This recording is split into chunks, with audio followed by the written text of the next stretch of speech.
জালুকবাৰীত মুখ্যমন্ত্ৰীক প্ৰত্যাহ্বান দুগৰাকী মহিলাৰ। জালুকবাৰীত 100% বিজয় নিশ্চিত সাজিয়া খাতুনৰ।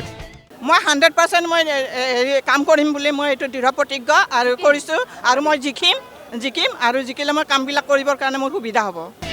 সমষ্টি জালুকবাৰী, কিন্তু ভয় খাব লাগিব হিমন্ত বিশ্ব শৰ্মাইহে। জালুকবাৰী সমষ্টিৰ সমস্যা সমাধানৰ প্ৰতিশ্ৰুতি কংগ্ৰেছৰ প্ৰাৰ্থিত্ব প্ৰত্যাশীৰ।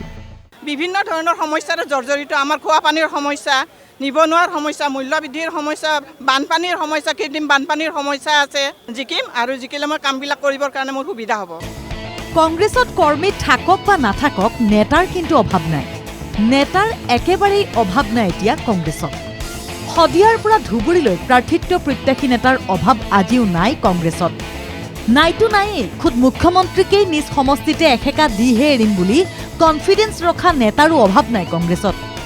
এজন নহয়, দুজন নহয়, তিনিজনকৈ প্ৰাৰ্থিত্ব প্ৰত্যাশীয়ে প্ৰাৰ্থিত্ব বিচাৰি দলীয় আবেদন জনালে জালুকবাৰী সমষ্টিত। সাজিয়া খাতুন, বিদিশা নেওগ আৰু প্ৰাঞ্জল বুঢ়াগোহাঁই। আশাবাদী বিদিশা নেওগ।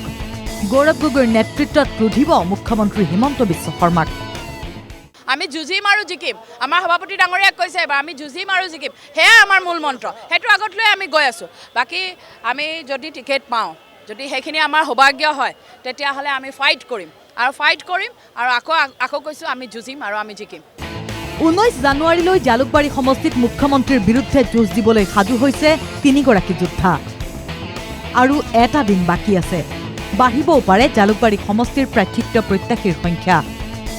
মুখ্যমন্ত্ৰী হিমন্ত বিশ্ব শৰ্মাক জালুকবাৰীতেই বান্ধি ৰখাৰ মন মেলিছে কংগ্ৰেছৰ তিনি যোদ্ধাই। পিছে টিকট পাব এজনেহে। কি হ'ব পাৰে জালুকবাৰীৰ ফলাফল?